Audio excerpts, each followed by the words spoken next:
Something a little different next. My colleague and Director of Research at Bonhill, Dylan Emery, is going to have a chat with Marion de Marcillac, Executive Director of ESG Products at MSCI, in this fireside chat. I've been really looking forward to this interview. So Dylan, over to you. Fantastic. Hello, and I hope everyone's having a fantastic day. It's been a lot of fun. We've been in Asia this morning, and now we're in Europe and the UK as well. As it's just, and then we're going to go to the US at the end of the day. It feels very global and very connected, which is great. Yeah, so please, everyone, welcome Marion de Marcillac, who is sort of basically head of climate solutions for MSCI. It's a good description of that. So, Marion, as well as knowing about MSCI, so one of the things we'll be talking about is just like the data stuff. One of the biggest problems all the fund pickers have got is how do you make decisions you make in terms of creating ESG portfolios efficient, and you want to do it by using data providers. That's what traditionally they've always done. So we're going to talk a bit about that, but also Marion happens to be in general is hugely interested in things like COP26 and so she has lots of insights there. So it's going to be a mix of different things, talking about data providers, but also just in general that analysis. So Marion, let's start with the overall analysis. It's not necessarily to do with MSCI or data, but what is your view? We've heard some of the ideas this morning already, but what is your view on the actual impact COP26 will have on financial services? We might start with ratings agencies. Is there going to be any impact on you guys at all? But also on fund groups, on wealth managers, just to give us what you actually think is going to happen next. Hi, and hi everyone. Pleasure to be here. I think there's been a major impetus and lead up to the COP26, and with all the net zero alliance that were created in the last 2 years, and in particular in the last years, and that now under the GFANZ umbrella. And I think that all of us that have been committing to this alliance, including the service provider and Net Zero Alliance, is just you're making a commitment, and then it's just implementing it and taking action. And I think that's a huge impetus in terms of like what's going to be next following the COP26. But I think, Dylan, if I may, I just wanted to also bring it back to the data a little bit and just take stock in terms of where we are at the moment when it comes to climate. And I think that's an important aspect. At MSCI, we committed to net zero before 2040 through our global operations. But at the same time, earlier this year, we came up with a call to action called the role of capital in the net zero revolutions, and basically where we're calling all stakeholders to embrace and accelerate the revolution away from fossil fuels and towards a net zero economy. And as part of this commitment, we are publishing on a quarterly basis what we call the MSCI Net Zero Tracker. So basically, this tracker indicates the collective progress of listed companies towards global climate goals. And the idea is that it offers an objective gauge of companies' contribution to total carbon emission and their progress towards a net zero economy. And so I wanted to share some results from the latest report that we published in October. That's something that we're, again, publishing on a quarterly basis. And what we're showing is that we're estimating listed companies will burn through their share of the global carbon budget for keeping temperature rise below 1.5 by November 2026, based on their emission as at the end of August. So, it's just to highlight that we have very limited time left. And so there's this really this impetus for action following the COP26. Again, it was there was a huge lead up, but as was discussed earlier in the panels, is that now there is this requirement that it will be on a yearly basis. Countries will have to also ratchet their commitments, but on the private sectors, I think that's going to be a very important aspect as well. All right, fantastic. Let's talk about, the MSCI Net Zero Tracker. That's very interesting. Specifically, okay, this is an interesting thing generally when you're talking about climate change. Certain sectors don't seem to be that affected by it. And one of them might be the fund management industry. You have flights that you take internally, you have electricity usage and so on, but it's not like industry. It's not like, mining or something. So what information should, wealth managers get from that they can use for their clients about which funds to use? Well, I think there's a number of information and data that can be useful when you look at how companies and funds are prepared with the that need to transition to a net zero economy. And as you mentioned, it goes across all sectors. Obviously, there are some sectors that are a lot more, higher emitters, and they need to really transition, but all the sectors are really impacted. And so there are different lens to look at it if you want. The first one, which has been used to date a lot, is looking at the emissions that your investments are currently generating. And so that's the footprint analysis, and that's something again that's been used. It's not necessarily very telling in terms of, like, if you have a fund that has a carbon footprint at 150 tons of CO2 per million of sales, or one at 200, is that good? Is that or not? So that's one aspect. I think what you want to look at as well is how those investments are ready to capture climate opportunities, and that's something that was discussed also earlier in the panels. But that's a very important aspect. But I think what we're what we're trying to come up with as well is measurement and metrics that are a little bit more intuitive to understand, in particular for the end clients, right? And one of the one that we've been working a lot recently, and I'll be happy to provide more details, is providing a temperature measurement. So how actually companies and then portfolios are aligned with future pathways, and that tells you whether the companies are making the right adjustment and whether they are transitioning fast enough, and that's expressed in a degree of warming.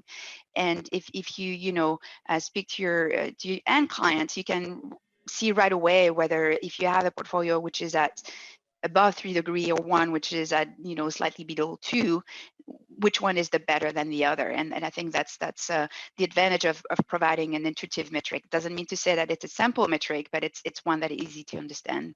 Okay, in fact, let's talk about that. I presume you talk about the implied temperature rise Yes, kind of tool you've got. absolutely. Great. I mean, I think, can we just be really practical about it then? Because, okay, imagine you're a wealth manager, because most of the people watching this are, fund pickers, wealth managers. So they're talking to their own clients, they're picking funds. So what should they do? Because obviously the implied temperature rise, I presume, is a tool for where you measure companies. It's the implied temperature rise in future profitability of that company. If it continues doing its business, it will maximize its profitability on a certain, how it's impacting the future temperature rise. So how does that turn into again fund?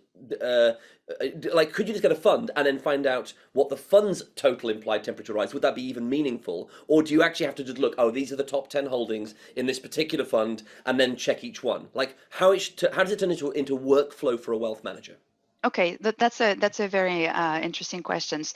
Let me explain very briefly how it works at the company level, but basically, actually, the way to aggregate this at the fund level is very similar. So again, there is this idea of, we have a remaining global emission budget if we want to keep global warming below 1.5.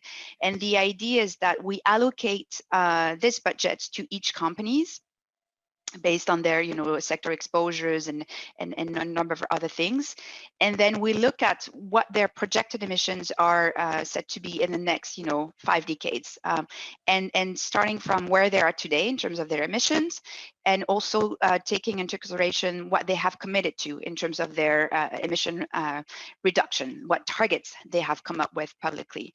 And basically we compare the two, whether the company is actually set to use more than its budget or less.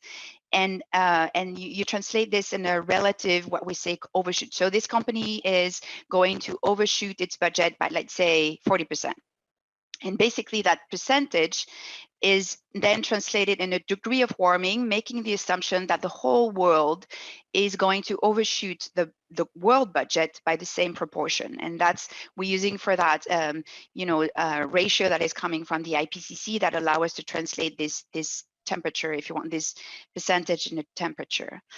The approach that you do that you take at the fund level is exactly the same. Basically, you look at the whole holding within your portfolio and how much their allocated budgets they have, And then you compare that to the allocated project emissions of the companies within that portfolio, and you compare both. And basically you will say, okay, this portfolio is actually set to overshoot its budget by 20%, or it's undershooting its budget by 30%. And that same exact percentage is used to translate into a degree of warming. So you can indicate, whether the portfolio is actually on a pathway to be at, 3.5 or 2 or 3, and that gives you a sense of direction, basically in terms of like how much the companies within the portfolio have transitioned already, have committed to transition, and whether they are set to use more of their share of the budget that we have left.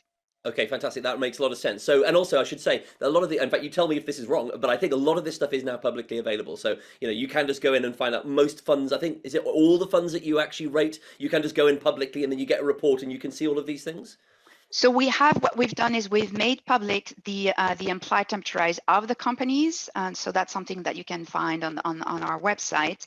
And we have added the implied temperature rise in our fund metric offering, where we are providing a range of ESG data, ESG ratings, and assessment, and that's something that our clients can then use and see in terms of that at the fund level. And we'll work on making that more transparent in the future, but it's just fairly recent stuff. It was the issuer level was launched 2 months ago. Oh, right, great, good. Okay, so some of it's publicly available in the individual companies, some of it you'd have to be actually a client, you'd have to pay for. Just really good to be clear about that. Can we also talk about, you mentioned it, and I think it's really important, it's one of the biggest problems, which is you discuss with your end client, like what does the end client think about this stuff? And there is this problem of translation. You might have an end client, I mean, famously we all say the millennials seem to be pushing this, maybe that's true, maybe that's not, but obviously it's certainly having an impact on the people who do control, the great heads of the family offices are saying, well, I want my children to care about, my portfolios. Therefore, if they care about things like, social change, therefore I care. But either way, the communication has to happen. And there isn't an obvious link between what a normal person who is not an investment specialist might demand. And they might talk about things like, well, I want gender equality. I might want, think what climate change, obviously. There's lots of things which they might care about, but that doesn't necessarily translate directly into a portfolio. And I know one of the things you're doing is the SDG, the UN SDG alignment tool. Now, it seems to me that should be really interesting. Could you just tell us about it, basically, and how can it be used, again, by a wealth manager talking to their client? Yeah, no, it's another very interesting one from a impact perspective, and also speaking to the end client. So what we have developed is a tool to measure the alignment of a company, and again, something that you can roll out at the portfolio level against the 17 Sustainable Development Goals, and how again, each one of those SDGs, a company is either misaligned or aligned, very, very aligned, neutral, taking into consideration the product and services that they are developing and selling, but also the impact through their operations. So whether a company might have like a very strong alignment in terms of like hunger, for instance, but it could also be that actually in terms of like overfishing, there's some misalignment. So it's one way to really measure how a portfolio is aligned, and you can drill down if you might have some end clients that are very keen on some specific SDGs, and then you can get very granular to focus on those aspects. So that provides a lot more transparency as well. Okay, let's ask you a slightly unfair question. Obviously, you provide lots of data. You provide data mostly, I think, to kind of fund managers in terms of this conference. That's the bulk of your data goes to them for creating, funds. And then obviously some of it, as you say, you're creating tools for the end wealth managers. Let's look at the fund managers. So could you give examples of where you think, in general, the fund management industry is doing a good job at integrating all the new, because you've been constantly developing new ways of gathering data and trying to quantify all this ESG stuff, where they're using it really well, where you're impressed by the fund management industry's usage of it, and also give an example of where you're thinking they're really not using the data properly, they're missing, because obviously massive worry of greenwashing throughout the entire industry, and one of the easiest way to greenwash is you just find a nice score that you score high in, but actually has absolutely zero impact on, in fact, how you invest. So give us examples of both sides and roughly, where we're at in the in using of your data. I think it's just, I mean, one important aspect, again, to come back to your point on greenwashing is really transparency and also explaining how, metrics are built and used and where the data is coming from. I think that's also why we're very strong at advocators of like standards in terms of like, you can build your own ratings, but it's just good as well to have something that is a reference that you can then compare. And also if you're looking at different fund managers. So I think what we're seeing a lot in the market is just, fund managers trying to, again, make that more tangible for their clients, right? And so coming up with impact metrics, for instance, that are more telling than just a number or a score. But it's really important to be able to use this across the whole investment universe. And that's where it gets a lot more challenging, right? Because you need data that is comparable, scalable, and that's where the challenge is coming from, I would say. Okay, give us, how about this as a tip? This is, I'm trying to get you to be mean to the fund management industry, but you seem not to not to want to be, which I totally understand. But actually, how about this? A wealth manager, what, like a top tip, if you've got a wealth manager, what data should they ask from their fund manager? Let's say the MSCI data. So they want to buy, they bought the fund, but they actually, what should they ask from the fund manager, which would then give them a real indication as to how serious that fund management group is about ESG? Well, I mean, there's just so much data. That's also one of the challenge, right? In terms of like which one you pick. I think obviously the ESG rating is one of them because it gives you an idea of how you're dealing with material ESG issues and how the funds are doing. But you also have data like on climate side. Obviously, the emission data is sort of like the key building block, and you cannot speak climate without looking at this as a starting point. It's obviously backward looking. That's something that I would agree with, but it's just having a view in terms of where these companies are going and their targets. So like ESG rating, footprint analysis, and then obviously, I mean, I would be very keen for all funds to ask about the implied temperature rise because we think it's very forward-looking and it's very intuitive.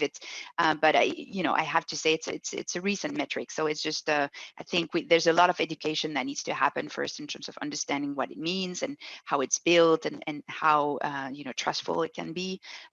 But yeah, that's those are the type of. I'm not answering your question, Dylan, in terms of like picking on a fund manager, but No, that's fine. Actually, though, I should say also to everyone at home, there's other really interesting tools you should look at. One, for example, the Women Empowerment Index, super cool, really interesting. There's lots of, so you can get a bit more. Again, you're trying to integrate the actual demands from your own clients with an actual portfolio. Yeah, so I mean, some really cool tools. Exactly. It really depends on the topic that is of interest, right? I mean, because it's covered the full range, whether it's more, looking on the positive aspects of and the allocation to solution companies. So you can look at like green revenue. You can look at how much those companies are investing in climate solutions. But you have some clients that are very concerned about controversies or investments in alcohol or weapons, and so we have all this data, right? And it is just up to mapping and matching the demand with the information that is available and consistent across all funds. All right, fantastic. Well, there you go. That's thanks so much to Marion de Marcillac there. There's lots of data out there is what we're saying. You just have to pick the one you want, talk to your clients, understand them, and you'd be surprised how much is already available. And of course, it's being developed all the time. Well, that was fantastic. Thank you so much, Marion. I'm going to hand you back to Natalie. Thank you, Dylan. Thank you both, Marion and Dylan. That was really interesting. I hope the audience found it as interesting as I did. And we have covered lots of the MSCI tools this year over on ESG Clarity. It's really good to see that those educational tools are out there to help our audiences.